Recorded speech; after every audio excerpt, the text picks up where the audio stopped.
big cup, pass a Cito, yep, on a mic. Alright. Press record, flow naturally, I'm riding a bike. Alright. Send a DM to someone I like, come on, be a guest. Alright. If it's just Chang and Denhoff, it's a yapping duet. Yo, we're here. Chang Podcast, Season 3, Episode 2. Second episode. We got the one and only Johnny Champagne. woo! Just made a song together. Yeah. I was excited. I didn't know where it was going to go. And Me neither. I feel good about where it went. I also feel very good about where it went. I remember coming here thinking, I was like, maybe we might do some reggaeton, you know what I'm saying? Just because you had suggested it. Yeah, I did drop that on you last night. I said, I've been listening to the new Bad Bunny album a lot. And I was like, I think we're going to make some reggaeton tomorrow. And I don't know where that put your head, but. Yeah, so I was thinking, I was like, man, I'm going to have to write some Spanish. But didn't end up having to write. I probably could have. You know. No Spanish. Next episode. Next, you know what I'm saying? We'll do a whole season in Spanish. Yeah, next time. Next season, all Spanish. Make a whole reggaeton album. Right, but yeah. Cool. So welcome onto the podcast. Thank you. Thanks for having me. Yeah, thank you real. so much for being here. Yeah, it really means a lot. Cool. I don't go on too many podcasts, so appreciate y'all. It's a pleasure. Inviting me in. It's an honor. But yeah, man, great to finally make some music. I feel like you were one of the people when I came back to Tampa and I really started going out to stuff and trying to show up to just shows and go out and see people. I feel like you were one of those people I would just see at everything.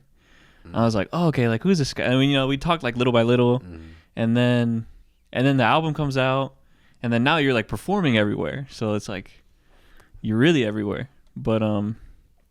But yeah, man, I feel like Tampa's kind of a small scene to where you see a lot of the same people at things. Yeah. But it's been cool for me to come back here and get to know some people and meet people and eventually get to collab and make some stuff together. So. Yeah, I mean, it's honestly crazy because I feel like not that long ago I was in your shoes, returning to Tampa. I was in school in New York and I had lived there for a year after school and stuff too. Came back in 2022 and I felt like I didn't even know my city. My city didn't know me. I was showing up at all the open mics and just trying to be there at those places. But it's cool. It's interesting that your experience is when you came back, oh, this is the dude that's all over the place. Yeah, you were already. So, I was I remember coming back and being or at least feeling I didn't know anybody, so it was cool. And that nobody knew me, so. Yeah, I feel like it's just a matter of showing up to stuff. Right. And then after, you see somebody the third or fourth time, you have this little bit of familiarity and. For sure. But yeah, it is a small scene. I really like the scene. There's a lot of cool people. I feel like a lot of the people I'm biggest fans of, a lot of them they're in the scene, but they don't be out at a lot of the stuff, you know what I'm saying? So who are you the biggest fan of that's based in Tampa? The biggest fan? Or not doesn't have to be one person, but who's somebody? Ooh, good I don't know, somebody you're a fan of that's good one. Bro, there's a whole bunch of people. I'm a fan of Kingsley, bro. One of my favorite producers, rappers. This man raps like nobody's business.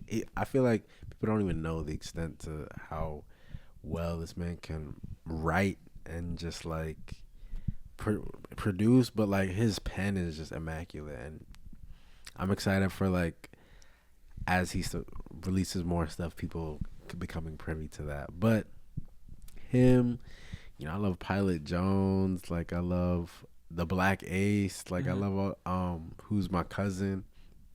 We grew up, our dads are mad friends from Jamaica, and he was actually one of my first people that I ever collabed with, and his pen is also insane as well, and his visions for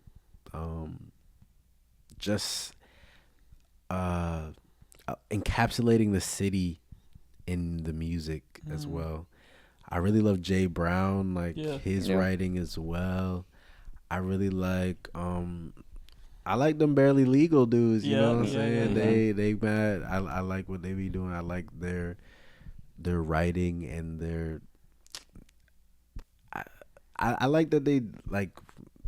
You don't see too many groups. You know what I'm saying? Especially like boy band groups. You know what I'm saying? So I really like that dynamic. I love Chach, bro. Chach is also in a band with me too, bro. He played trumpet, but he is an incredible writer, incredible like lyricist as well, bro. That man can freestyle a song off of his head, bro. And I hang out with a bunch of rappers, you know what I'm saying, that can rap well both on the pen and off the brain. So I feel like it inspires me to always stay sharp with lyrics and stuff. But bro, like as far as producers, like Consumer Ready is a very, I feel like, underappreciated person here on the scene, bro. And he has incredible, he's also just so prolific too. He can turn over like beat tapes in like 2 seconds and stuff as well. So yeah, like a Bandcamp page that you can really scroll on. yeah. So shout out Consumer Ready. Shout out Bowmonk, you know what I'm saying? Shout out, there's a lot of people, bro, that are, I'm just fans of a lot of people, for sure. There's Lindsay, who is also has joined our band. Ooh. She also makes incredible music as well, and I'm excited for her music to come out as well. There's like a lot of talent here in Tampa, and there's not a shortage of it, honestly. So yeah, the scene is rich, especially right now. It feels like there's lots of really great potential out there, for sure. But those are just some of the artists that I know and love, and like I can list a bunch for real. Taylor Moon, you feel me? Like I love, who else, man? Like, yeah, bro. Yeah. I Just like everyone. the setup too. You mentioned that it's kind of rare you see groups, but I think what y'all do with the band, where it's like a band, but then people are doing their own solo things. I think that's a cool setup where you can get together and do stuff as a group, but still pursue whatever the individual ideas are. Yeah, and that's really the point. Like our band is a collective at the end of the day. Yeah. Like we support each other. So like if I have a show, I'll ask them to play my music for the show. If somebody else got a show, they'll do the same. Like, and sometimes we don't need the whole band. Sometimes it's just like pieces of the band that go out and do stuff. Yeah. So it's just really cool. Like, and I do enjoy the fact that everybody is a solo artist in their own right too. It's like, I feel like we can hold each other, because also these are, it's like a team. It's like having a label. It is having a label, because, I personally really don't subscribe to the label, just how labels go about regularly signing artists in general. And I've been offered a couple deals and like turned some down, and I've spoken with like some people like the A&R of Def Jam and stuff like that earlier this year actually, and they are basically, bro, the labels, they're in just as bad of a position as the artists these days, as far as like their whole game is just like, yo, like blow up on TikTok, blow up on Instagram, like, and if you're not already viral on Instagram, then they're not really gonna do shit with you. So, but anyway, like but I'm really trying to build a label, like a collective label, like a socialist label in a sense, like in a way that hasn't been done, because the music industry is very, it's like capitalism at its like essence. If you look at how the music industry is set up, it's just like the most capitalist top down system, like extraction of of labor and surplus and yeah, that there is, honestly. It's one of them, and it's been set up like that from the jump. And even now, like, you know what I'm saying, like, people, you know, jump for joy if someone's offering them 50K or 100K or 2 million to sign to a label. You know, of course, not knowing that that's a loan that they got to pay that's back. an advance. That's not. Yeah. That, of course, you know, if you don't pay it back now, you're a literal slave. So you owe people money. Anyway, so Yeah. my goal is to set up Cigar City Records, Okay. which is a socialist collective owned by the people, the individuals. So basically, it's like just like how you kind of pay a manager 15%, you'd pay your 15% to Cigar City, and then Cigar City, the whole collective, will help you on your, as in, like, yeah, you'll get the power of the collective and everybody who's with the thing to. So is the idea like the 15% goes into a Cigar City pool and then it just gets spread out to everybody that's a member? No. Or you're saying there's no cut? Everybody, so the 15% only goes into Cigar City, and Cigar City only spends money on producing stuff for people. Mm.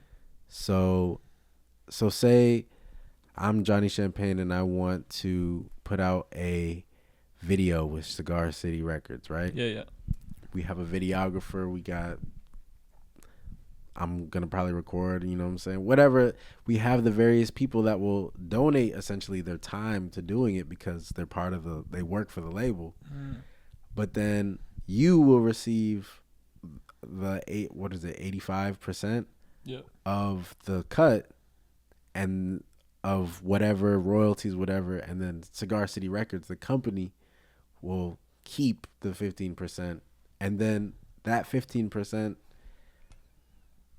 or that that from everybody is what funds Cigar City's doing things, as in like filming the filming the. So that goes to the videographer and the whatever, So it gets producer. reinvested into. Exactly. So say we throw an event, right? And someone from we get tickets from the event. We have an artist in the Cigar City to perform, right? We pay the artist, right? We pay the videographer, and then all of the money goes into Cigar City Records. Yeah. Yeah, I think it's. And then even from the artists themselves, from what we pay them, 15% would be taken from that to go back to Cigar City Records. But that would be taken out you know what I'm saying? But the idea is that everybody is, it's like a Democrat. There's no like hierarchy. So it's like, at this point, what it is, we literally come together and we talk about our goals and we say, okay, how are we going to make we have a goal, weekly goals. We have weekly meetings and stuff. So it's like, what's your goal for this week and how are you going to get there and how can we help you get there? And we talk through and stuff, like kind of weekly meeting type situation. Yeah. So we would essentially do that for everybody. Like, okay, and everybody focuses their attention on that person when it's their time, when we go around. It's like, okay, what do you need to get done? How can we all help you? You know what I'm saying? So, yeah. So how does a meeting like that typically go? I just had one today. So we meet this particular one. So usually members of Cigar City so far this is real insider information. I don't know. I mean, up to you. I'm just letting y'all Yeah. know. Like I don't really have much to hide. World exclusive. But so far it's me, Kingsley, Chach, Zanzi Bean, my brother Zane, Catherine, and I think that's it so far. Catherine is visual artist, also my lady. You know what I'm saying? Shout out Catherine. But Shout out Catherine. shout out Catherine. But So that's the Cigar City roster. so far, right? Okay. So we're actively I wouldn't say we're actively recruiting because we're really trying to plan a lot of things. You know what I'm saying? So, but the idea is kind of founded, and I'm excited for where it is at the moment. But how it looks like, yeah, you were asking how it looks like. We show up to, it was at the Cigar Lounge. So we was at Grand Cathedral Cigar Lounge. And then we have a list. Last week we had a similar meeting. So we have a list of everybody had like goals that we were supposed to get done for this week. And then we literally look at everybody's goals that we also was going to get done. We were like, all right, did you do this? No, I didn't do that. All right, how are you going to do this week? All right, let's set a more reasonable goal, or let's do this. Let's make sure we actually figure out something. And then we each go, everybody's like, we go through everybody's list one by one. And we tell them, this is what you should do, this is what you should do, this is what you should do. And then next person, did you do this? And then so on. And then, yeah, we just go around, and it's individual based, right? And of course, we all have collaborations and stuff with each other, like as part of our projects, individual part, and we talk about those during those times as well. But it's very much, what are you doing? What are you trying to get done? And how can we help you? If we can help, what do you need to do? Like, how can we figure it out, basically? How can we use our many minds for your problem? That's pretty cool. Sounds like a cool and fun way to keep everyone accountable. I also think that it kind of adds a little bit of like that needed urgency for it to be like, damn, like other people know what I'm trying to do. And if I don't do it, not only am I going to I'm going to know that I didn't do it, but all these other people are going to know I didn't do it either. Right. And I feel like, as, you know, in this city, you know, I feel like there's a history of people, tight cliques, really like private, really like, and just exclusive from each other. And I feel like that doesn't have to, if we work together, you know what I'm saying? If this group was 20 people big, you know what I'm saying? Like, it would be just as effective, honestly. Like, it might take, meeting might take a little bit longer, but like, Meeting might take a little. Or I think at that point too, you could have groups of people who are doing similar things, or you know, like artists are going to want to talk to like producers and visual artists, but you just have a central time and place for these people to meet and cross paths and like continue to help each other and be on the same team. That's what it's really about. It's like, I feel like a lot of people are fighting to be the one to blow, to be it's like, bro, we have to build structures for us to grow, to blow, to whatever. I don't even like calling it blow up, but it's like, because at that point, I don't want to blow up. I want to sustainably reach you know what I'm saying? I want to rise to a sustainable place in this artistry. So, and I don't want to blow. I want to, like, if something happens quickly and I get there to a sustainable place, I feel like what blowing up implies is falling back down. You know? So, and I don't want to do that. Yeah. I think too, like, let me think what I'm trying to say.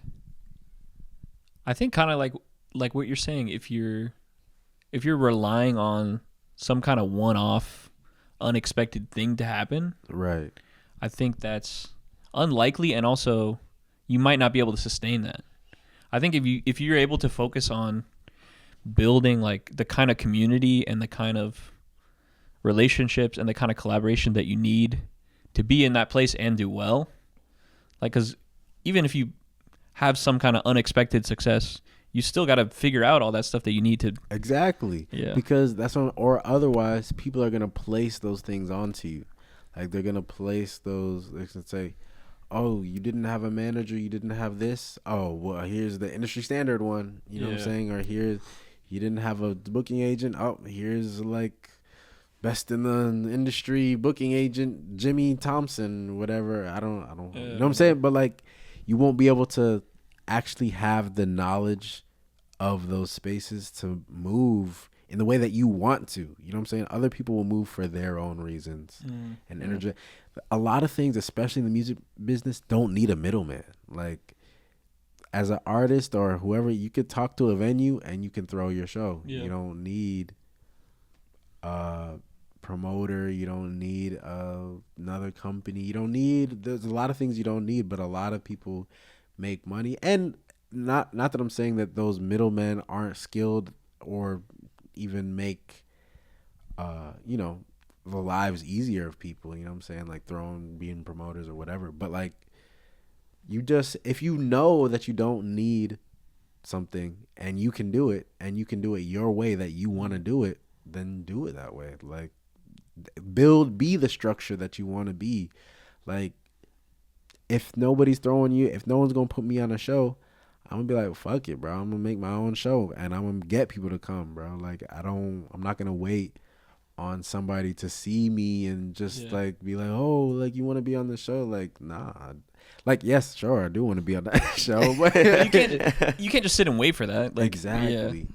And I always realize too, because a lot of times it's not that, you know, people won't be hitting you up or whatever, and it's not that people like don't think you're talented or whatever. It's they just forgot you existed.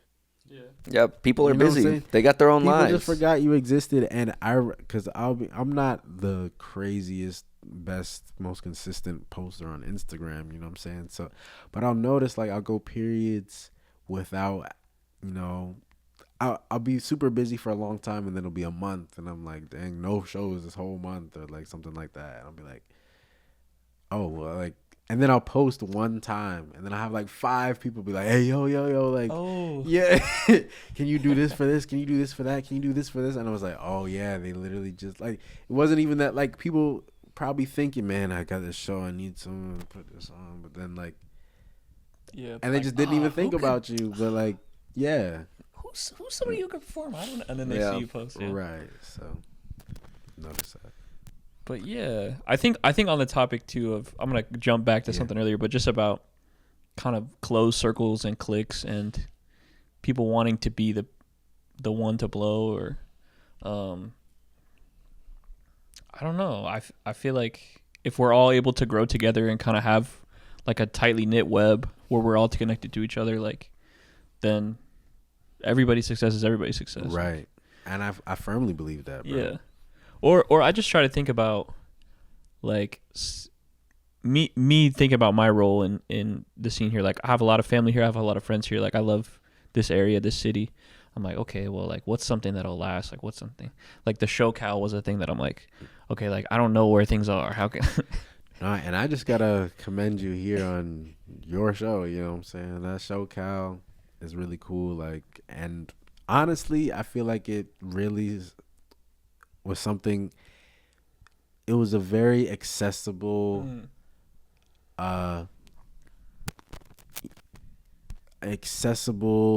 like document that united the communities. You know what I'm saying? Like, yeah.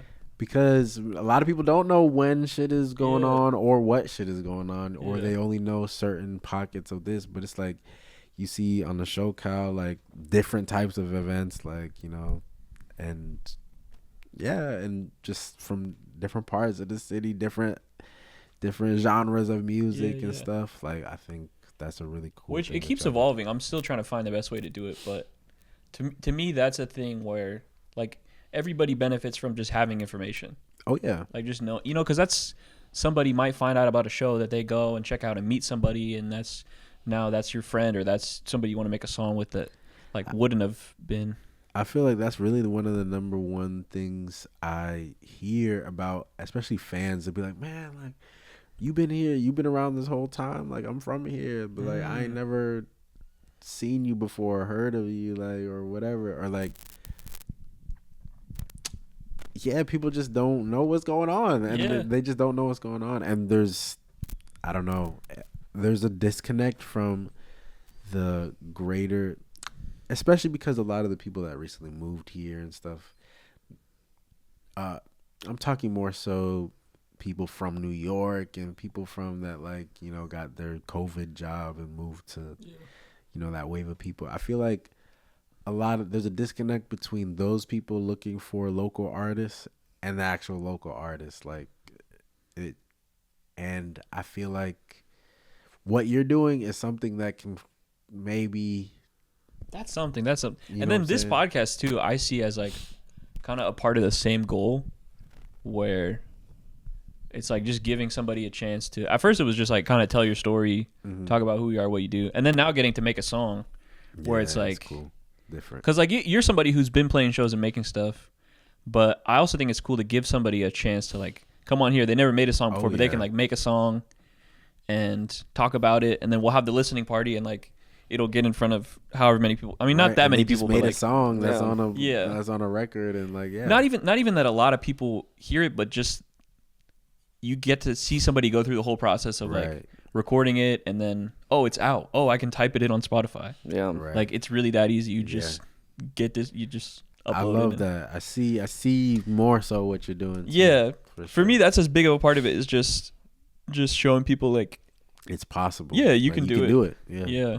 Maybe there were like a bunch of gatekeepers at some point, and like people still try to act like they're there, but really, if you have Wi-Fi and bro, that's literally exactly what I'm saying. Like I was talking to the fucking head of A&R at Def Jam in his office, bro, and he's like, yeah, bro, like we don't know, you know, we just gotta see, hope it blows up, and then like they doing the same shit. They just as lost as the random as us here, as whatever artist is too afraid to drop their song. You know what I'm saying? Yeah. And like all the artists on those labels are literally playing the same exact game with not even that much more tools, bro. They won't even get money unless they already are fucking viral or some shit. Yeah. So it's like it's the playing field really has leveled, and that's what scares a lot of these big labels too. So anyway, yeah, I think it's a lot of fun. It's like this show and now this whole process of like making a song and putting it out. I think it has really like nailed the coffin for how important it is for not only artists to like constantly be making stuff, but also to constantly put stuff out.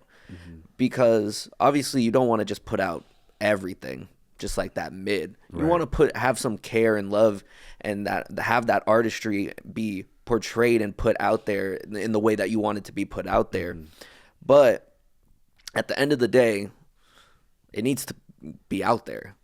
Because you can keep it in the vault, you can try to work on it and try to fine-tune everything and be super perfectionistic about it, and then work on an album for 5 years, and maybe that works for some people. But especially in this scene where I feel like a lot of people are all just coming up and uniting together to try to make it. Just like having that stuff out there and just getting that feedback is really important, and I feel like that is something that we're really trying to accomplish here with this show. For sure.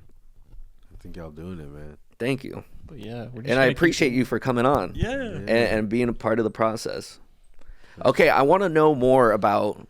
Oh, we got to do the cards too. Don't forget about the cards. I was just about to transition to that. I want to know more about how you got into music and your life with music and without music, and who is Christian, who is Johnny Champagne. But first, we got some cards. Ooh. We have a segment in this show where you pick 3 cards. Each card is linked to a question. Okay. And you get to choose who answers what question. Ooh, that's an interesting game. So you take 3 cards. Here So you Jacob, you spread them out. You want to shuffle? I can. Oh yeah, I can shuffle. You want to shuffle real quick? You're better at it than I am. I love a shuffle. Me too, honestly. Nice. One more. Crispy. Doesn't get old. All right. 3 cards. Any 3 cards. I'm thinking this one right there, that one right there, and this one right here. All right. Is there anything weird? Any jokers or anything? Nah. Okay. I gotta Pull up the note. So one day we're gonna make custom cards, but for now. Okay. All right. So tell me one of them. 2 of spades. 2 of spades. Two of spades is what would your younger self be proud of? So we'll do all three of them, and then you pick who answers which one. Yeah. Okay. All right. Good. So who would your younger self be? So what's the next card? Who would my younger self be? 6 of hearts. 6 of hearts. 6 of hearts is what's the most profound thing someone has taught you about love? Oh. Okay. Ooh. The last one. Okay. 2 of diamonds. 2 of diamonds is if you could master one creative skill overnight, what would it be? One creative skill overnight. All right, so one creative skill overnight, profound thing about love, And what would your younger self be proud of? Yeah. So you get to answer one, and then you give the other ones to us. Yeah. Okay. You can go first, last, middle. It's up to you. I'll go first, Okay. Okay. and I'll answer.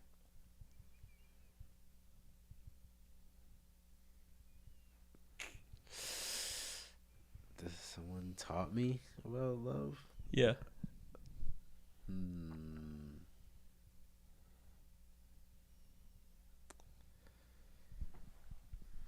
The younger self.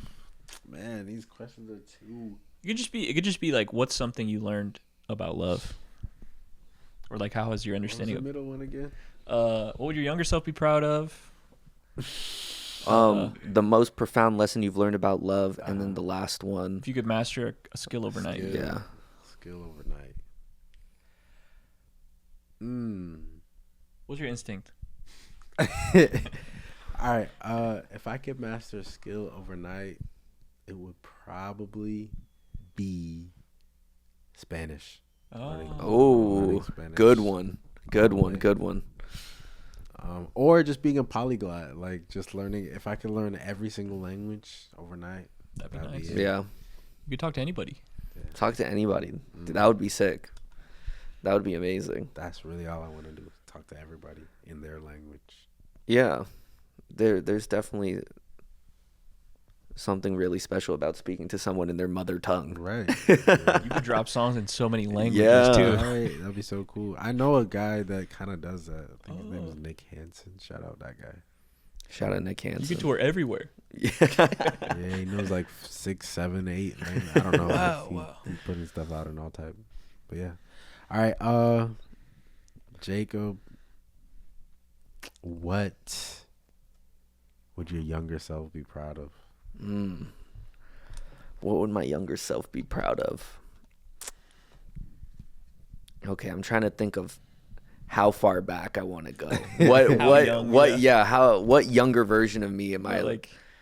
I'd probably go for like a kid version of myself, right? I feel like he'd be like, he would think that I'm the coolest right now. So my younger self, That's good. yeah, I hope so at least, right? I think I would. I think if my younger self, like 10-year-old, 13-year-old Jacob saw me now, he would think I'm cool as shit. So what would he be proud of? Like, Yeah. What we? Okay, let me actually change my version to like freshman high school Jacob, right? Where I meet AJ and we do like the very first Chang anything, the summer between freshman year and sophomore year of high school, and we were like trying to do a daily vlog. I think that younger version of Jacob would be super proud of how far Chang has come.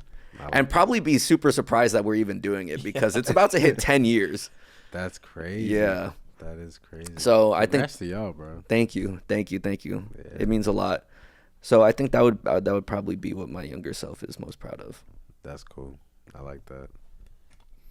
Thank you. All right, yeah. Yeah. Vlog is too much work. Podcast is a lot easier. Yeah. And a lot more fun. Overall, this is just way better. Way better format. Okay, last question for AJ. Tee it up for me.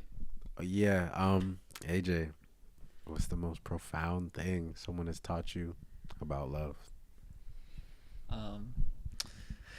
The most profound thing someone has taught me about love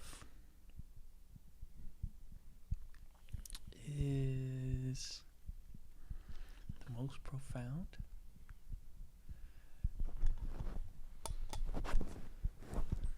right? That's hard, right? I think the biggest thing I've learned about love and the biggest thing my understanding has changed on, especially like in the last couple years, is I think your love for somebody is like the behavior, the actions, the deeds, the words, but more so like the things you do, right? And less the things you feel.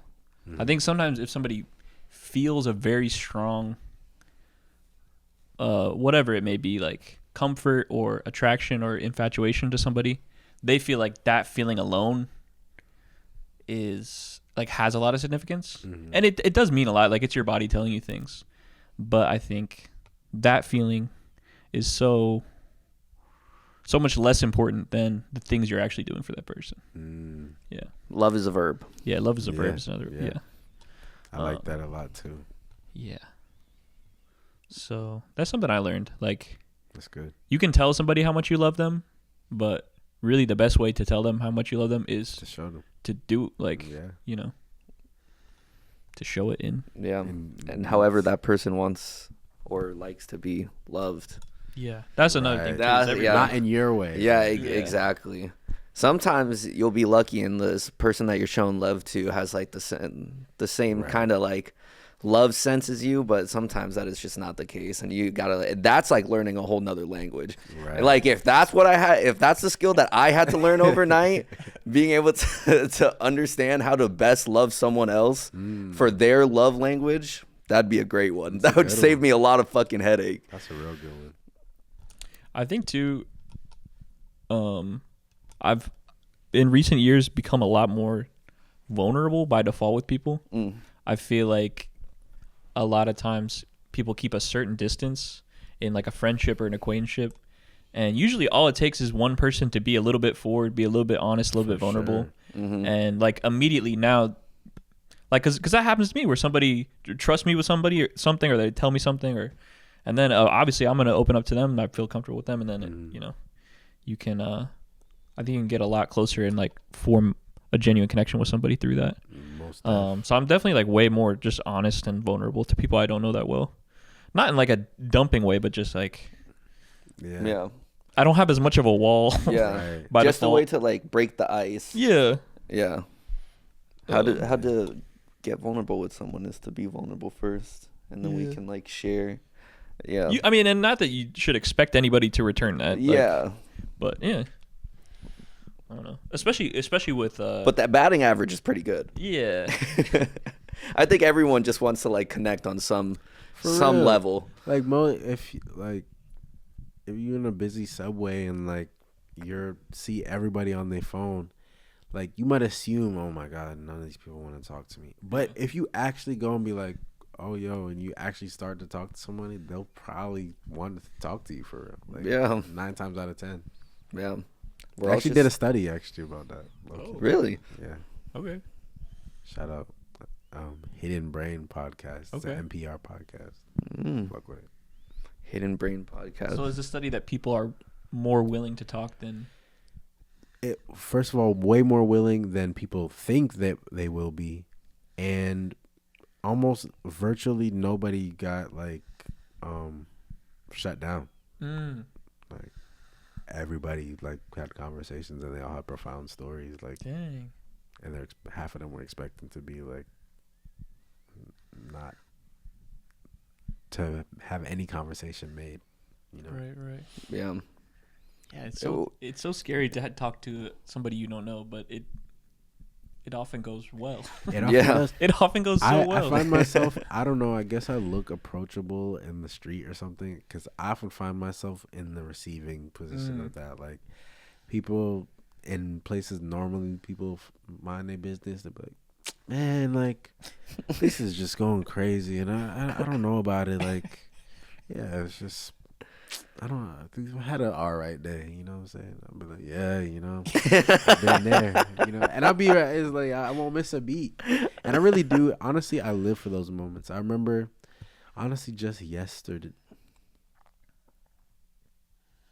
Yeah, yesterday, Friday, I was at this. I'm a teacher, so I teach high school, and like I was at this convention. They have the Florida Music Educators Convention, or and my one of my students is performing in the All-State chorus, and I was going to watch her perform, which was a beautiful performance, by the way. Oh my gosh, it's amazing.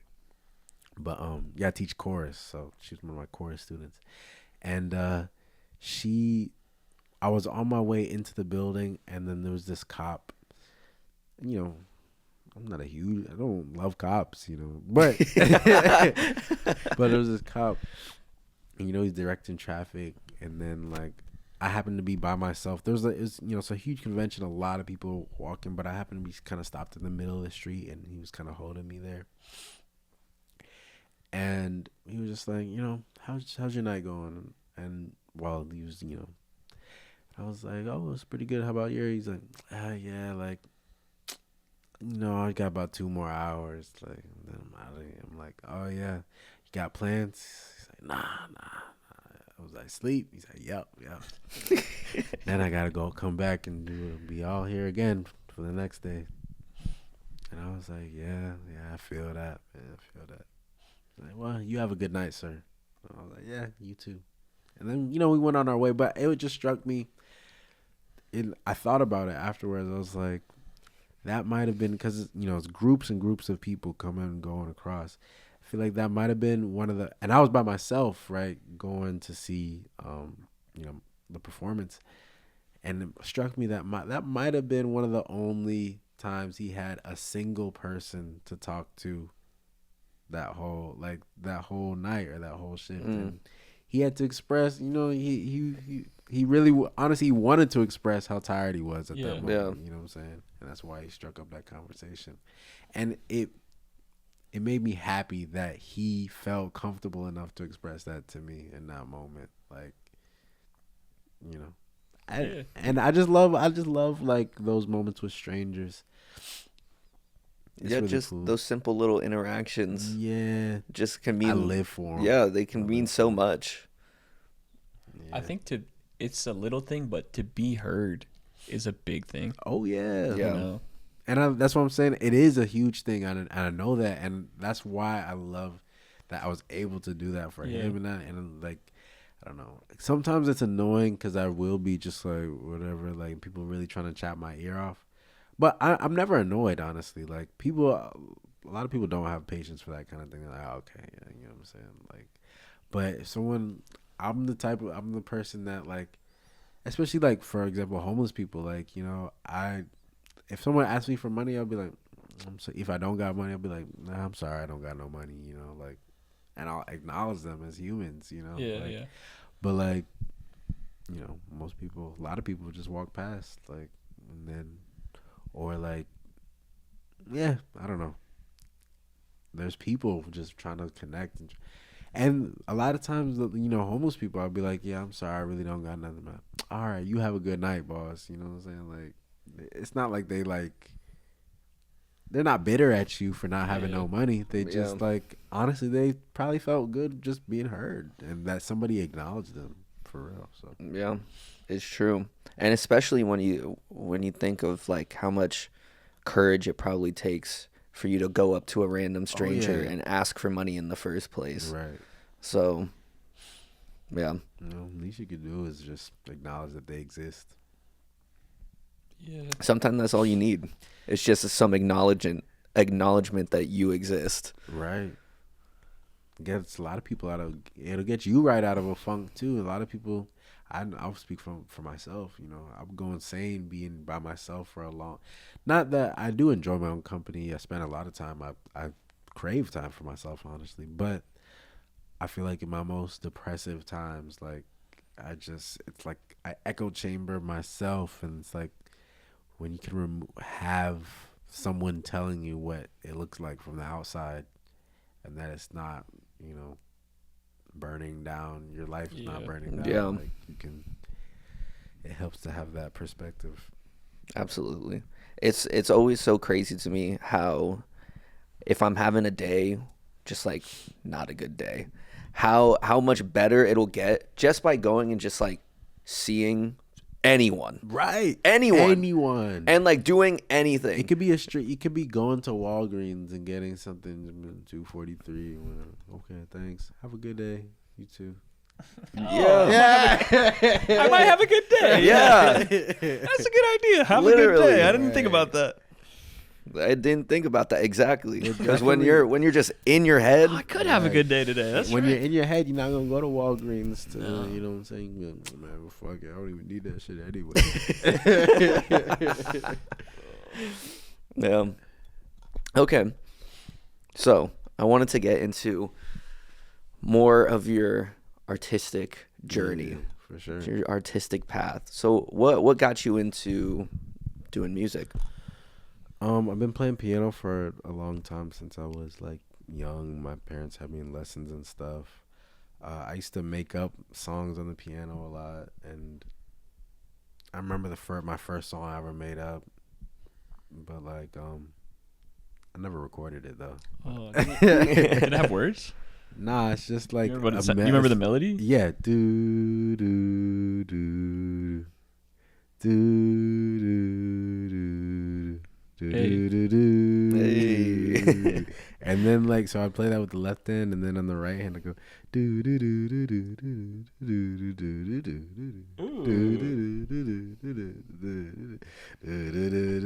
And then there's this one song that I had in piano lessons, and I incorporated the melody in that. I go dun dun dun do do do do do. Dang, that's crazy. You remember it. Yeah. But I used to play it all the time when I was supposed to be practicing. You're like, I don't want to practice. I'll make my own songs. Right. So, but yeah, I first got introduced to FL Studio through my friend that I when I used to live in Texas when I was in middle school. When I actually moved back to Florida, he like we were still close or whatever. He had introduced me to FL Studio. He's like, "Yo, you can record the shit," and I was like, "What?" I was like, "You can record?" So that was my obsession, Yeah. I started like on FL, and I used to. I feel like because I was already musically inclined, like making beats wasn't. It kind of came like you just stack different sounds. I was like, and I feel like I had a song. You know what I'm saying? Like idea kind of how songs go as far as hooks and what I'm saying? The structure of a song. Right, I was already a fan of a bunch of rap, and I didn't used to write or anything until I started making beats, and then I didn't have any rapper friends really, so I had like a couple, and one of them was in Texas, so I started rapping on my own beats. I used Audacity, the program or whatever, and then I was just rapping on my own beats, writing stuff, and I feel like in high school was when I decided to take it serious for real. I put out maybe like 4 or 5 songs in high school. They kind of in my little and I went to Strawberry Crest High School out there, like in the IB program. Okay. So the IB program was like a school within a school, and everybody knew me as a dude that like made music and stuff. I made a song for the graduation, and it was cool. They played it at a graduation. They played it at the Wow, that's cool. So it was funny. It's called Bittersweet. I still like that song, but it's on SoundCloud. Okay. But but our psychology teacher inspired me to actually go to school for it, right? So I was kind of just planning to go to like med school, or like I like biology and stuff, so I was planning to go to school for some regular shit or whatever. But my psychology teacher inspired me when I forget exactly how, but we were all talking about what do you really want to do like with your life when you grow up type shit, and I was like, man, I want to make music for real, like because I'd already been doing it, and I was like, man, I really want to do this, like. So I feel like that's when I kind of got inspired to take it serious, and I applied for music production school because I was like, if I'm gonna, my parents, it was like, you got to go to college, like, so and I was, I got good grades and stuff, and I was like a nerd and all that. But I really wanted to go to music production school to know how to really, because towards the end of high school, that's when I was realizing, like, I knew I could write, I could make ideas and stuff, but I was like, I want to get good at creating a song that can be out, that can sound professional. That was my thing. I was like, how do I make a professional sounding song? And I want to learn. I'm going to go to college and learn how to make a professional sounding song. And essentially, that's what I did. I feel like I realized I learned in college, and I went to NYU in New York, and they at the Clive Davis Institute of Recorded Music. It's like a music business school. Honestly, they have a lot of classes in music production, engineering, like mastering, journalism. You have to take a pretty crazy music history class, actually. It was like the history of recorded music. So honestly, I would take that class again just to like learn all that stuff again, or like get it jogged to my brain. But yeah, I did learn. I took engineering classes, I took production classes, I learned about giant consoles or whatever. And but yeah, I really I feel like at the end of the day, I learned what I knew was that I gotta trust your ear at the end of the day. Like, if I were to sum up not even trust, because I learned a lot about the music industry too, just how it moves, how it is exactly how I was telling you. It's like a parasite. You know what I'm saying? That's just how it has been. It's how it's been from its inception. Like, it's always. It's also a beacon of white supremacy. Like, you know what I'm saying? It's just set up like that. Like, and everybody's accepted that, and it's a lot of closed doors, a lot of right, like exploiting stuff that's hidden. So yeah, I've never like really jived with it, but I really did appreciate learning a lot about it and collaborating with a lot of people that are still in those spaces, and like I got connections and people that I can visit and talk to and whatever. So it's cool. But I very much feel like I wish to operate outside of those not normal, like a lot of my peers that went to school with me, they started working in like labels as like assistants and like A&R assistants and whatever and stuff like that. But the thing about especially working in those type of jobs, you get stuck in those jobs. Like if you're a A&R assistant, or if you're a person that does the data sheets on the artists or whatever, like you're gonna get a comfortable salary and you're gonna be doing that, and like people see those as stepping stones to do certain things. But it's like, if you want to be an artist, you know what I'm saying, like, and you want to make music and do that, then that's not. And I learned a lot of routes that weren't for me as well. So like, what I really wanted to learn was engineering, right? Because I wanted to make a professional sounding song. So that's what I spent a lot of time. Like, I did an internship at a studio and stuff. But what I learned quickly was that as much as I did want to learn all this stuff, and I saw being an engineer as like a path to,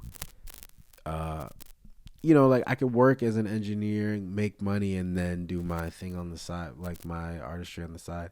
I learned quickly that's not, engineers don't do that. Like, as far as if you want to be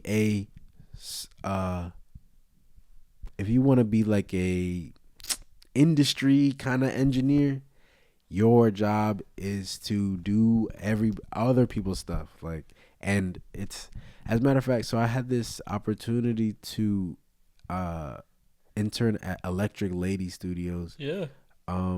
And I went to the interview, and they were like, it was cool, and I was gonna do it, and they were like, well, let's keep it real with you for like, it's 3 months long, right? The first thing, they're like, yeah, so basically for the 3 months, first of all, it's unpaid. They said, we're gonna basically having you doing a lot of running, stuff. Like you're gonna be getting coffee, you're gonna be doing this, you're gonna be cleaning this, you're gonna be doing that, and you have to do 4 shifts a week, 2 day shifts, 2 night shifts. The night shifts go till whenever at night because they like to be there as long as they want. And yeah, for 3 months. And I was like, fuck no, bro. I was like, bro, I'm not gonna go. And then maybe after that they might let you be an assistant, you know what I'm saying, with making essentially minimum wage. And then from there, for another 3 months or 6 months, you can become an assistant who makes a little more than, you know what I'm saying, who might. And then from there, you might be able to, you know what I'm saying? Like, it's very much corporate. It's corporate. And then 3 years in, somebody else gets the job because it's the studio owner's nephew's cousin. Right, bro. Yeah. So you don't even get the. It's really ridiculous. And I, like, it sounds great. Work for Electric Lady and like, maybe an in on an industry with a possible steady gig. But bro, after the kid, I had to choose a lot of times. I was like, do I want to be an artist? Like, do I want to be like a performing artist? Because if that's what I want to do, I can't do that shit. Like, I personally can't I can't be listening to a bunch of people bad music or whatever, what have you. So what I ended up doing, I interned at this other studio. It was a much smaller studio with like younger dudes, like 25-year-old. He had a studio in a huge apartment that he lived with like a couple other people, and it was tricked out, bro. It was like crazy. He had this old console, and it was cool. But there, I was actually recording, like I was actually assisting the engineer for real, and like setting up the mics and doing all the stuff. So that was, and I was so glad I did that because I really learned exactly what I needed, bro. I wouldn't have learned that much about how to actually record people in a live setting, which is what I was there to do, at the internship that I would have done at the more prestigious one. I wouldn't have learned that in the same time. Like, I'm sure I might have plugged up a couple things, but like only until they send me to go do some other shit that doesn't. And of course, as in a studio, the one assistant in the smaller studio, of course I got sent to do stuff too, pick stuff up, whatever, what have you as well. But like, as the one assistant in the small thing, I'm the one doing most of the work, which is what I asked, what I wanted to do so I could learn. So it was cool. That's awesome. Then from there, I started performing really professionally as Johnny Champagne in New York. And I was just doing like local Bushwick and, stuff in Manhattan, whatever people asked me to do, I was there. I wasn't really plotting and throwing anything, I would say, besides parties on my roof, which was cool. I started DJing in New York as well. I used to have this weekly gig at this bar, Pink's. And that was under Johnny Champagne too? Yeah. I DJ, I do everything as John. Where did the name music. Johnny Champagne come from? Well, John is my middle name, so it's also my grandpa's name and my uncle's name. Like, I feel like it just kind of grounds me and like it make me feel like both Jamaican, and it make me feel like my family too. I feel like Johnny is my family. And then Champagne really comes from, I've always really kind of admired the aesthetic of both smooth music, you know what I'm saying? Like smooth jazz. Like, I've always kind of liked that aesthetic, but also kind of just bougie aesthetic. Like I kind of want to embody like not black and bougie in the like hyper capitalist way that, Jay-Z might encapsulate it, but more so in the sense that like we deserve fine things, you know what I'm saying? I deserve and want to look good, feel good, eat good food, you know what I'm saying? Not necessarily the most expensive or the most showboaty or the most whatever, but just embody like That elegance. The elegance. That's really what it's about. It's about the elegance and like the flavor. Yeah. And the, you know, Elegant with a little champagne. bit of play in it. Right. Yeah. So it's really, that's where nothing, you know, special about champagne besides just the vibe of it. Yeah. And I like how there's a silent G. I just like how it sounds. It looks cool. It sounds cool. I just like it. So I was just like, I had thought too, maybe Johnny Escargot. That's your alter ego. But Yeah, were there any nah. other names you've gone under or that you really considered? Nah, like Johnny Escargot was a consideration. You know? I'm even almost like, it's not even that bad. It's just it is bad. It's just Johnny Sound. Like, would have been so lame. Yeah. Johnny Sound. Johnny Sound. Like almost like Johnny Test or something like that. I don't know, but like, I really no. I feel like in the future I'll do more things as Christian John Tapper. You know, I write so all my Johnny Champagne stuff is written by Christian John Tapper. Like, and I feel like maybe in the future, I feel like I'll do much more like production or screenwriting or like more storytelling things as Christian John Tapper, or just That's like you're directed by. Yeah, you know what I'm saying. So And that's a good directed by name. Like it flows. Right. So, and I feel like, Christian John Tapper, I mean, obviously it's my whole name, you know what I'm saying? But I feel like I want to put that behind the message, the more like overt messages I want to send, I feel like, rather than, you know, Johnny Champagne, all of it, you know, entertainment. I see entertainment and music as a form of, it can be used as a form of good propaganda. You know what I'm saying? Like, a lot of people believe and know propaganda to be things trying to get you to think something. But it's like, what if propaganda got you to think for yourself? You know what I'm saying? It's like, what if the propaganda was like, nah, what do you think? Like, insert your voice here. Like, rather than like, nah, this is what you should think. So I feel like I want to propagandize. I want to make my Johnny Champagne is almost like a trap for the lay person. That we're listening to some good music. Oh, listen to something. But like, I want the messages of, okay, yo, actually think about what's going on around. Like, actually look around you and see, like, you know what I'm saying? Like, I just want people to have an awareness that they might not have, but in a way that it's not pushed on them and made corny. You know what I'm saying? Yeah. Because that's, especially, you know, I talk a lot about Christianity and like being Christian, and like a lot of people don't want to be preached to. You know what I'm saying? And I also don't want to preach to people. I'm not a preacher. You know, like, so I could tell a story. I could tell my story. I could express the feelings that, you know, God has given me to express, and that's what I'll do. I feel like I'll let the Lord do the work. You feel me? I'm not here to tell you what to believe. So it's I forgot where I was going with that, but yeah, something like that.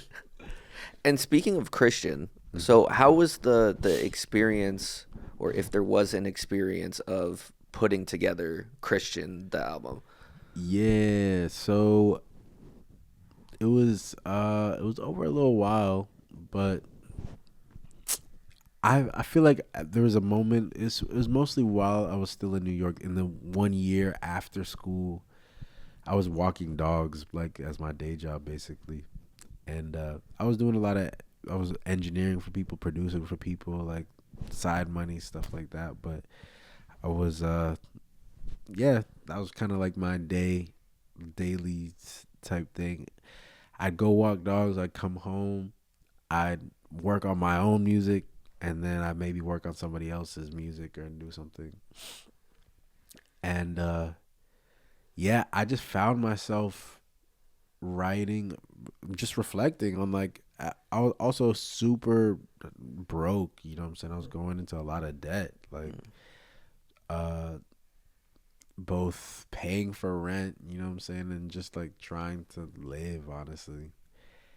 And I just remember just reflecting and thinking about where I wanted to go, where I was at right then, you know what I'm saying? Like how uh I remember also my this was also, you know, this is kind of post COVID ish.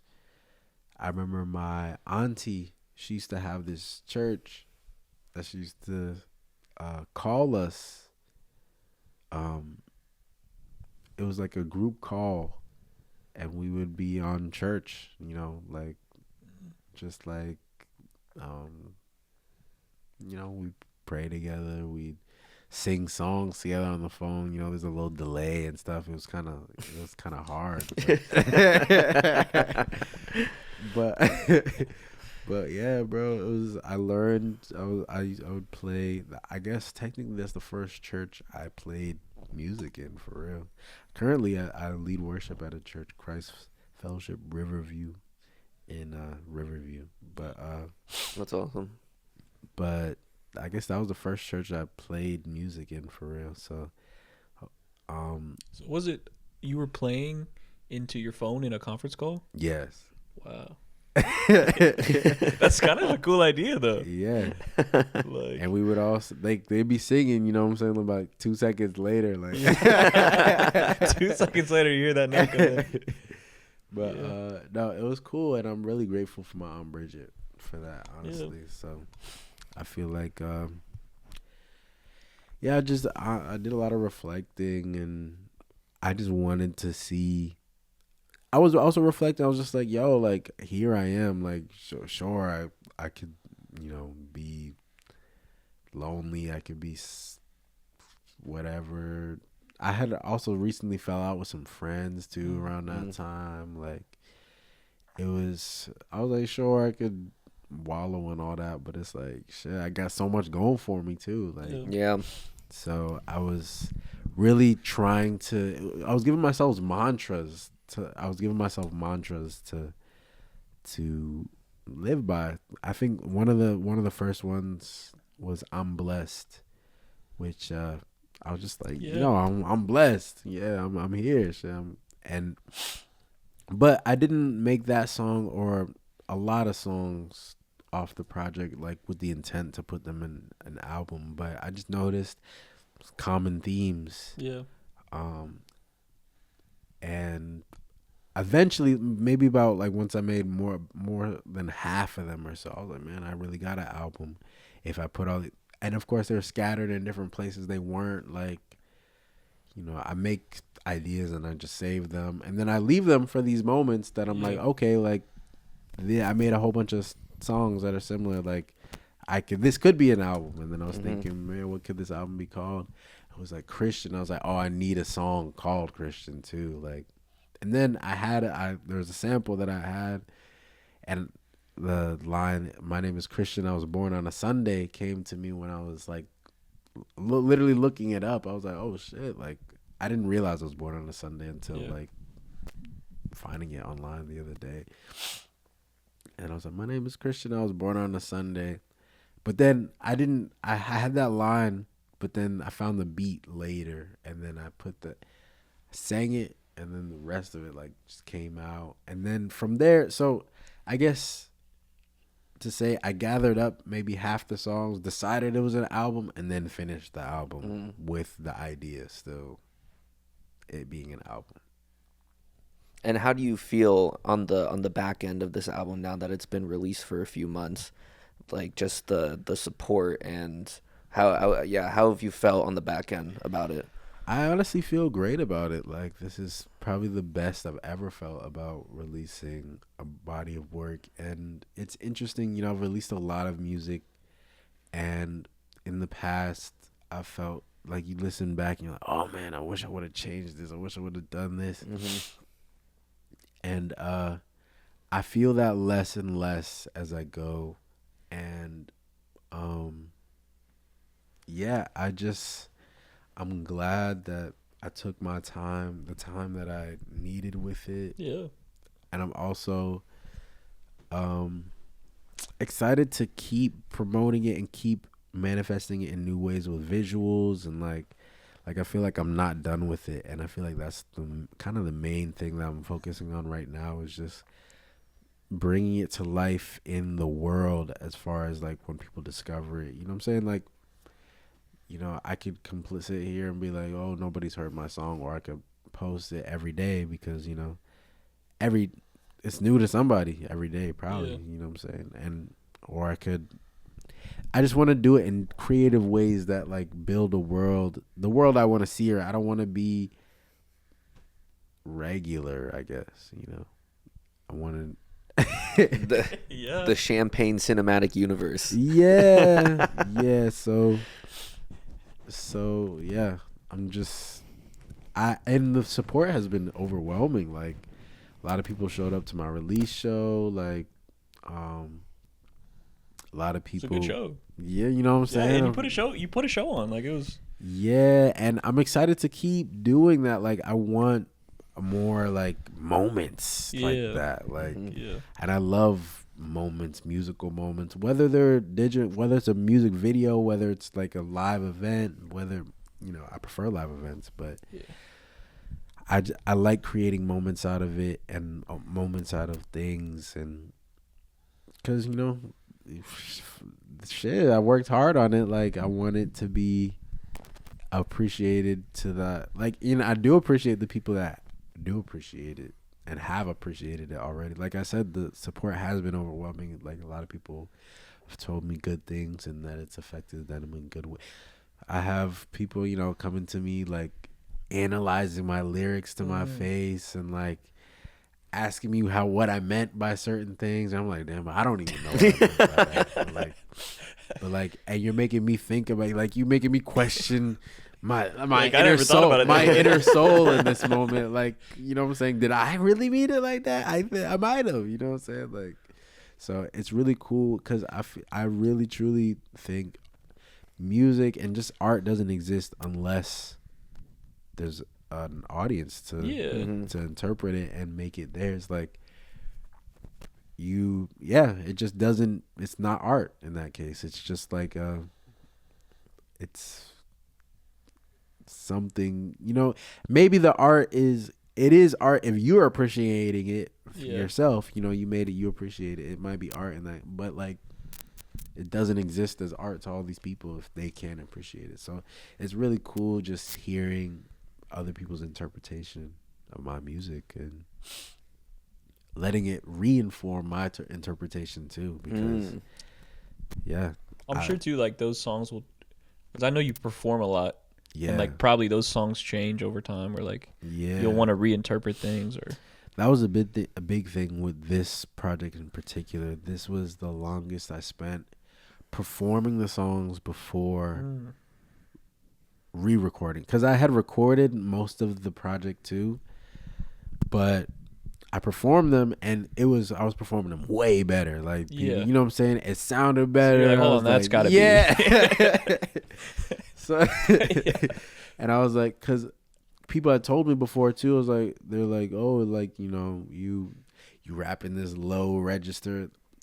I used to be like, I feel like today you've seen a product of maybe the last 2 years of my like, or maybe the last 4 years, honestly, of my just vocal, trying to find my voice, really, because you know, I used to rap like this and just be all cool and in this register, but now, you know, I'm not, you know, I'm more free with it, and I could have fun with it, and like make sure I'm heard and do all the things that make it tasty, and you know what I'm saying, like, and I feel like yeah, I wasn't able to do that not that long ago, and it took performing those songs because, bro, I think what made me want to do that is the songs were too good not to be performed well.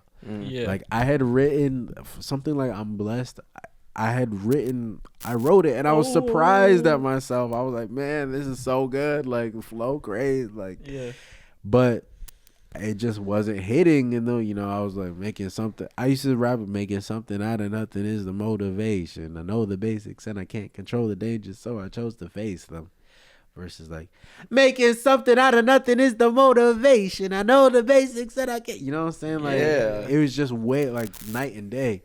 So people had told me like, you know, I should get that type of energy, or like I just realized that's the energy. I had to capture the liveness, that feel of doing it with my, you know what I'm saying, the grit of it. So, yeah.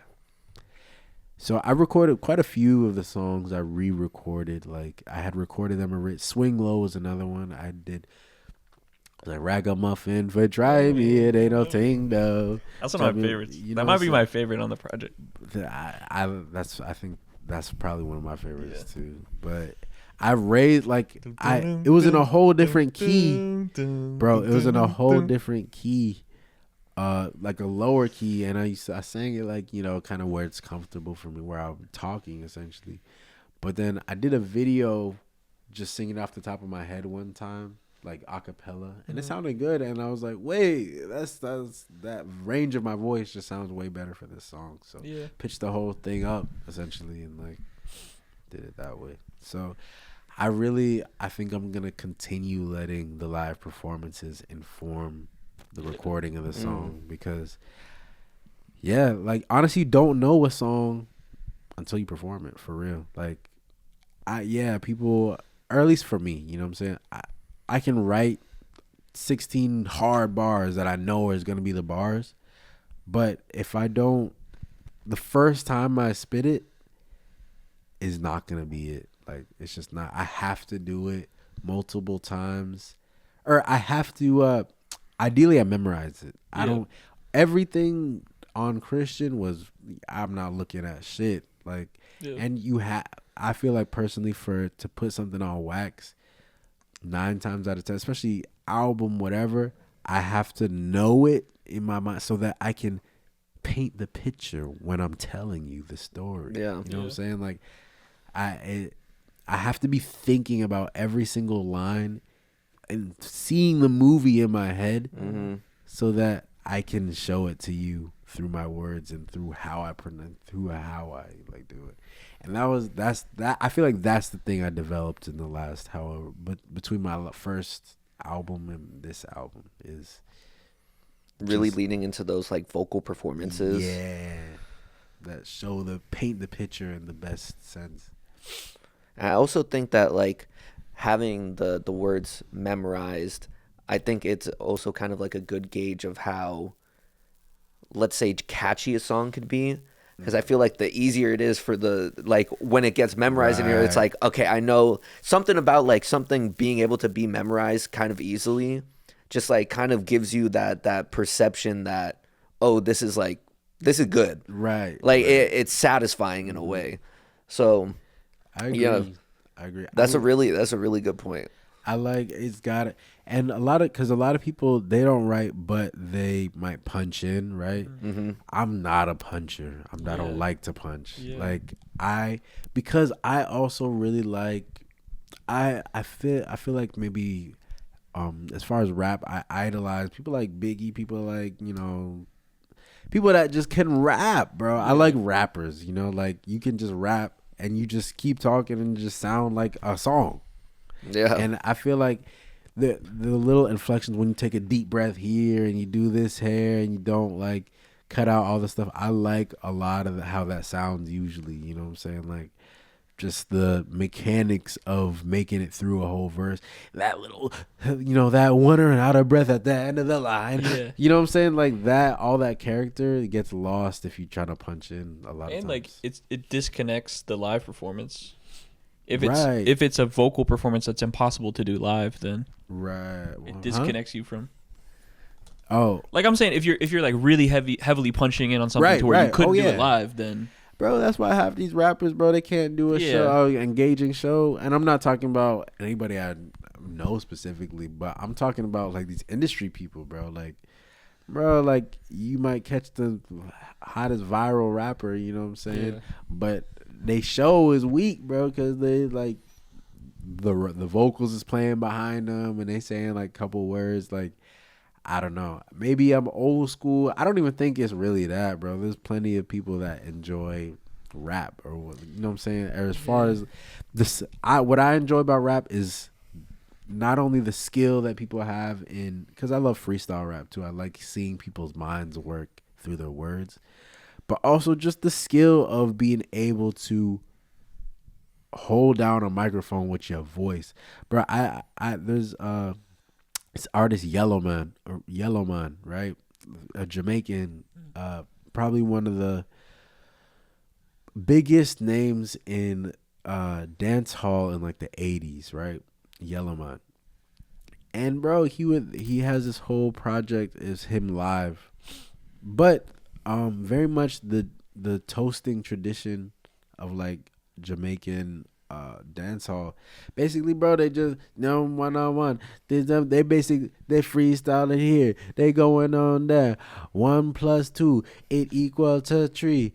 3 + 3 it equal to 6. 6 + 6 we going in the sticks. 7 + 7 we going up to like they literally just like is right. You know what I'm saying? But the skill is being able to keep the flow, keep it engaging the whole time. Still say words. Still tell a story. And that's I like storytelling. I like bars. Maybe I'm just like bro, I also like I like the punch and shit. You know what I'm saying? I like that music too. It's like that's not, but to me, I like the sound that you get from doing it all in one take. Even if it's fast, whatever. It sounds more impressive when you like do it. Hear the breath, right? Because you know that they time that breath and that they have that breath control. Like you can hear it. Like it's all in there. It's just I don't know. You can really appreciate the artistry that way. Right.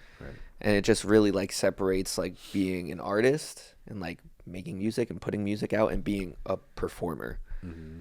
And having those vocal performances and being able to perform live and like put on an engaging show, which I feel like they're related obviously, but two separate skill sets. Yeah, for sure.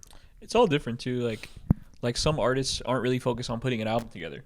Right. Some artists are like, okay, that's a good song, put it out, make a video. Right. Okay, that's another good song, put it out. Like, yeah, no, and there's nothing wrong with that either. Me personally, I love albums. That's one of my favorite art forms. Like, is the album, and I like music videos are one of my other favorite forms of art. So, like, honestly, the pinnacle of art to me is like an album music video, like the one that Solange did, like a visual album. Yeah. So, albums. I just like how they're structured. I like the amount of time that you get to tell a story. I like the amount of things you can do. Like I like how you can experience it in different ways. You can experience it in space. You can experience it by yourself. Yeah. I like how indulgent an album is. Like an album, like you have to sit in it for a while. There's not, like there's no break. Oh, the only breaks are the breaks that the album gives you. You know what I'm saying? Mm-hmm. Like it's a whole journey. It's like a movie. So like, and that's how I see it. Like I want to make movies. I want people's mind to go to a place it's never been, and inspire them to go to a place that they've never been. You know what I'm saying? Or that nobody's ever been. You know what I'm saying? Yeah. I think too, I like your album Christian because it's a great album, obviously, but it's cool to have a cohesive project like that out so that somebody sees you perform and they're like, oh, that's a good song. And you can go and dive into this thing that kind of shows like your sound, your taste, like where you're at, where it's cool that that's available for, Bro. And one thing you might be able to relate to this too, like it's painful almost to have that much music and it not be out. Yeah, I like putting stuff out. I don't like the old stuff. No, but like, bro, I like for the years that I was putting that album together, like I would tell people about it and like, oh yeah, cool. Like, oh, you know what I'm saying? It's like there's such a satisfaction with being like, oh yeah, I made this album here, like go check it out, like yeah. And my it's like my existence is confirmed, you know what I'm saying? Yeah. Like the things that were going on in my mind are actually out for you. They're like, tangible. Yeah, it's tangible. And I feel like a lot of people suffer from that conflict in their lives, especially the artists that might be like I don't know, scared to put some stuff out, so like it's I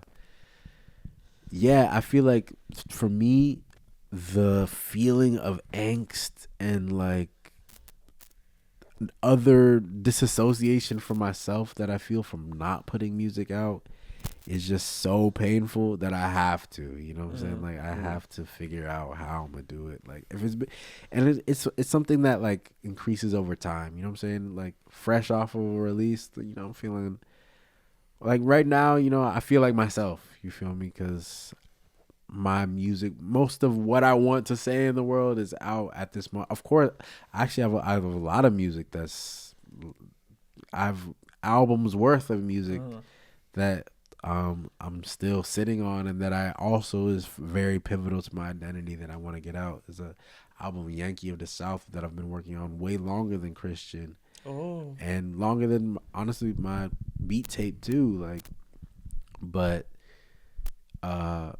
yeah, it just feels good to have that thing out and off.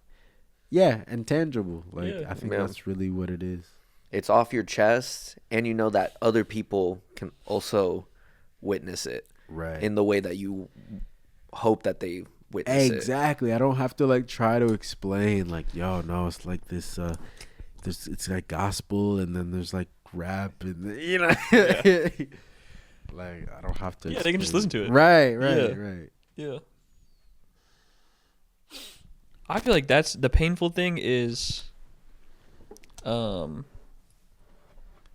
having conversations with people and they're talking about their song that's gonna come out, or they're like, oh yeah, 29 days until. I'm like, okay, well, don't tell me now. Tell me in 29 days. I completely agree with you. Like, I don't know what to do with that information now. So even with I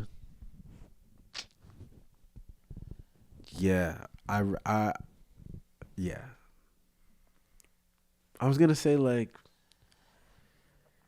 even people that come with like, because I get approached a lot of times to work on stuff with or whatever, and people will come with like no ideas, you know what I'm saying? They're like, or well, that's not.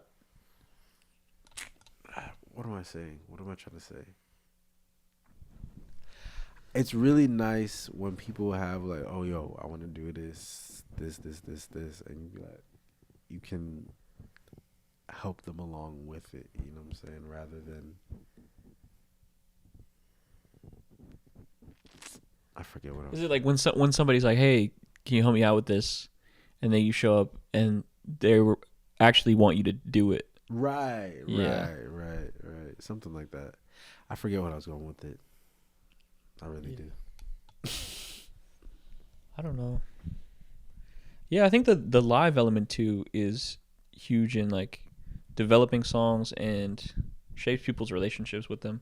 Like there's certain songs on I wish I could remember, but certain songs on Christian that like the first time through it didn't really stick with me, but then seeing you do a live version of it where I heard a certain part differently, or and then I come back to it, I'm like, oh yeah, or like seeing visuals or something and going like, oh yeah, that's what that That's what that is. That's honestly exactly what you're saying is exactly why I need the visuals to come out the way they need, because I need to tell the story in the way, like, you know what I'm saying? I need to, if I'm like, the visual does a lot to tell. I talk with my body, you know what I'm saying? Yeah. I feel like that's why the live stuff translates so well. Just because I'm able to tell with my whole body, and I feel, you know, we talk as humans. Yeah. The voice is just part of how you speak. Shows too, they're just so like, you were talking about creating a moment. Like you create a memory for everybody that's there. Like I think about the listening party, and like I remember that night. I remember like there was people I met that night that now we talk about. Oh yeah, I met you at that release show, or Cool. yeah, we're just like walking around Ybor for so long after. There's so many people in the street. Yes. It was some yeah. I remember that. Nah, it was, yeah. But yeah, just the difference between that and like checking Spotify at midnight and listening to something. Right. It's just. And that was funny because the album didn't even come out till like, yeah, we had to wait later. a little bit. It's like another month. It was right. like, Yeah. but I mean, you took your time. You got it to where you wanted it to be. But I did. I'm happy I did take my time, Yeah. because things like I swing low, like the end of it where like it changes. I play piano, and like that didn't happen till after that. There was a bunch of moments. I went to Antigua and I got a voice recording of my family singing a song that I put at the end of God Is Good. Whoa, yeah. And that happened after that release party as well. So I'm glad, you know, it might not have been when I wanted it, but, you know, it's on God's timing type thing. Yeah. And now looking back, like nobody cares what day it came out. Like, and that's what people should realize. It's like, you don't have to, you're not racing anything. You're not racing, you know, oh, you wanted to put it out in winter because I feel like a winter song. Like, just put it out in June. It's okay. Like, you could still sing it in winter. Like, it's not gonna go anywhere. that's crazy. I did say recently that I wasn't gonna put something out because I thought it was a fall song. It's like, bro, Happens to the best of us. People are gonna, and sure, it might be a fall song, but I'll put it out though. people are gonna like listen to it and experience it in their own way, like it's a fall song to you, and say it's somebody's summer jam. You know, you're depriving them of that summer jam. If like, Who are you to say? Right. Damn. I have a goal this year. I want to release 50 songs this year. Not under my name, but just like work on 50 songs that come out. It's a good goal. That's I think, yeah. The podcast helps. 2 down. Yeah, 2 down. So. I think I might be up there with you. We'll have to come back next year, and we're gonna have to count both of our Yeah. things. I'll check your what do you there's some kind of app you can use or something. Yeah, we'll check your credits. I don't know. We'll get you back on next year, a year from now. Yeah. And we'll do a follow up. Trying to put interview. out quite a few collab tapes this year. Ooh. Yeah. Okay. A few of them are more done than not. So. Yeah. That's so exciting. Yeah, bro, I'm excited for that. Mostly doing a lot of production too on those. So. Yeah. That's awesome. All right. Well, thank you so much, Christian, for coming on. Do you have anything you want to say before we wrap things up? Or not say.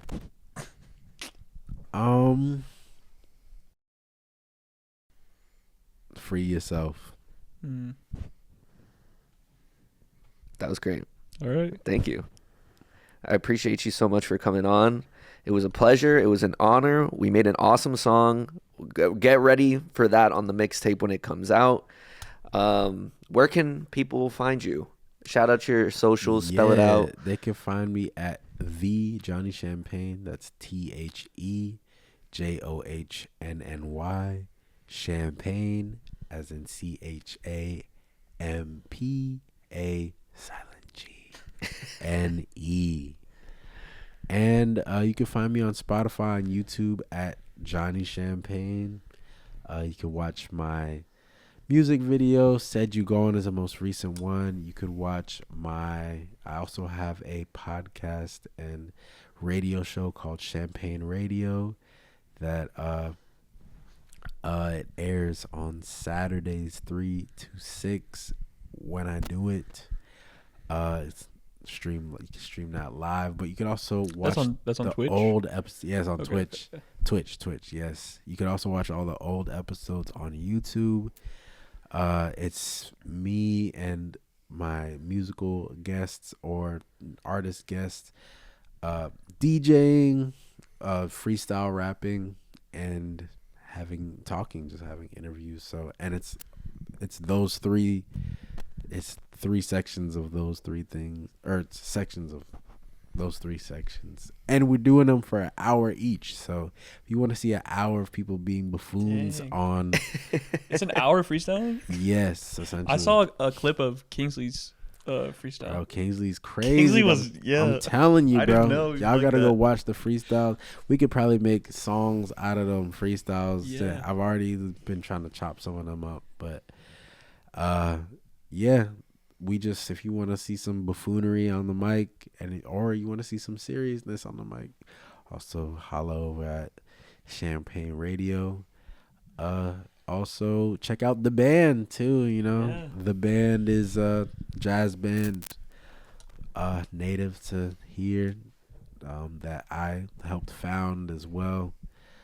We're not doing any shows this month, but we will be coming back with some crazy events probably coming up later in the spring. So Okay. I'm excited for those.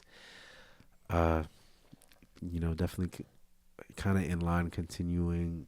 We have a jam that we would do, so I want to bring that back as well. But a lot of things coming up for sure. Cigar City Records. Also want to plug this is an idea that I need help with, and I have some people that I need to hit up specifically, but me and some people are plotting an 813 festival.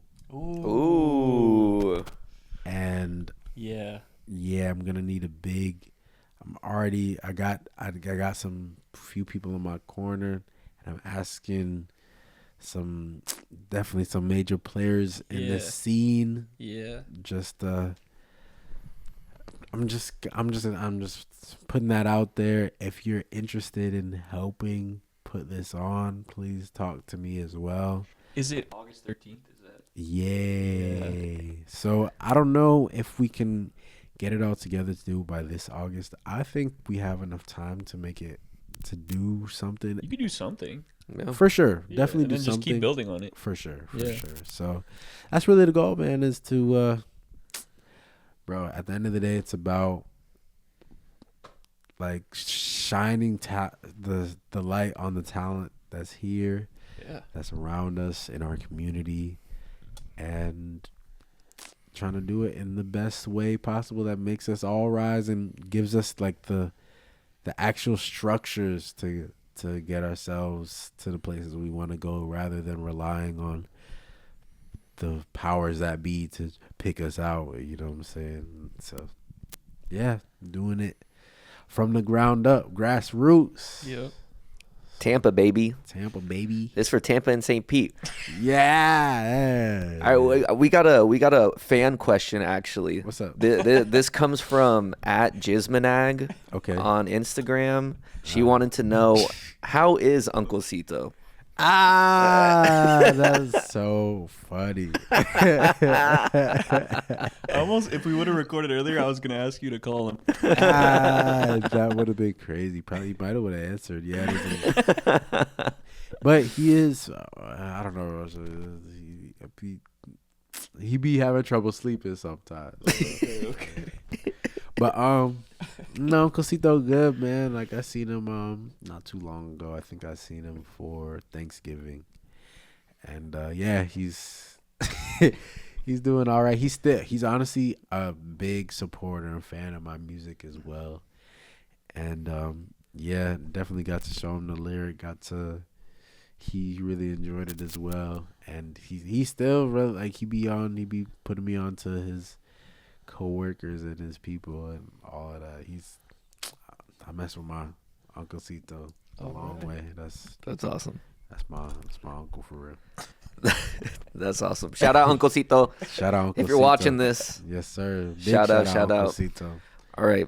Thank you so much, Christian, for coming on. It's an honor. It was a blessing. I really enjoy just like being able to see that we all kind of share the same mentality of wanting to just grow the scene, grow the talent, shine the light on the all the talented people that are from here and come out of here. And yeah, keep on chasing your dreams. We'll be right here with supporting you. And in a year we'll have you back and we'll see what's happened. Word, I'm looking forward to it. All right. Yeah, it's been a pleasure. It's been a pleasure. It's been a pleasure. Appreciate it. Chang off on everything. AJ, Jacob. Okay. Bye, everyone. Bye. Peace. Bo, bo, bo, bo, bo, bo, bo. Grr, grr.